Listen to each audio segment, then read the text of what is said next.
Friends, എല്ലാവർക്കും എൻ്റെ ചാനലിലേക്ക് സ്വാഗതം. ഞാൻ ഇന്നിവിടെ മുളക് ചെടിക്ക് വരുന്ന മഞ്ഞ നിറത്തെക്കുറിച്ചാണ് കാണിക്കുന്നത്. മുളക് ചെടികളിൽ ഈ വരുന്ന മഞ്ഞ നിറം മഗ്നീഷ്യത്തിൻ്റെയും സൾഫറിൻ്റെയും കുറവ് കൊണ്ടാണ്. ഈ മഗ്നീഷ്യവും സൾഫറും നമുക്ക് കൊടുക്കുവാൻ നമുക്ക് ആകെയുള്ള പോംവഴി എപ്സം സോൾട്ട് കലക്കി തളിക്കുക എന്നുള്ളതാണ്.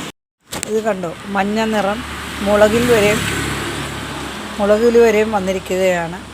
ഈ ചെടികളിൽ എപ്സം സോൾട്ട് തളിച്ചു കഴിഞ്ഞാൽ ഒരാഴ്ചയ്ക്കകം ഇതെല്ലാം പച്ച നിറമാകും. എപ്സം സോൾട്ട് എങ്ങനെയാണ് തളിക്കേണ്ടതെന്ന് നമുക്ക് നോക്കാം. നമുക്ക് ചെടികളിൽ എല്ലാം ഇതുപോലെ സ്പ്രേ ചെയ്ത് കൊടുക്കാം.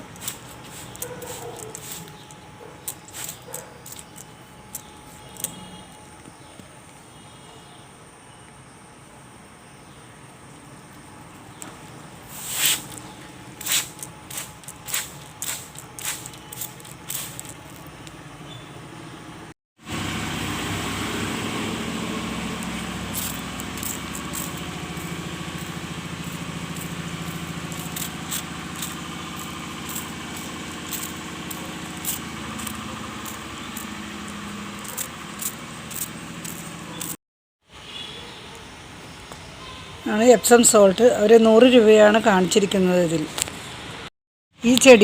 ഈ മുളക് ചെടികളിൽ ആദ്യമേ തന്നെ മഞ്ഞ കളർ വന്നതായിരുന്നു. ഞാൻ ആദ്യം എപ്സം സോൾട്ട് തളിച്ചതിന് ശേഷമാണ് ഇതെല്ലാം മഞ്ഞ നിറം മാറി ഈ മുളകുകളെല്ലാം നന്നായിട്ട് പിടിച്ചത്. പൂക്കൾ കൊഴിഞ്ഞു പോകാതിരിക്കുവാനും ഇലകൾക്ക് മഞ്ഞ നിറം വരാതിരിക്കുവാനും ഏറ്റവും നല്ലതാണ് എപ്സം സോൾട്ട്. എല്ലാവർക്കും എൻ്റെ ഈ വീഡിയോ ഉപകാരപ്പെടുമെന്ന് വിചാരിച്ചുകൊണ്ട് ഞാൻ നിർത്തുന്നു. എല്ലാവരും ഷെയർ ചെയ്യുക, ലൈക്ക് ചെയ്യുക, സബ്സ്ക്രൈബ് ചെയ്യുക, എനിക്ക് സപ്പോർട്ട് ചെയ്യുക. Thank you.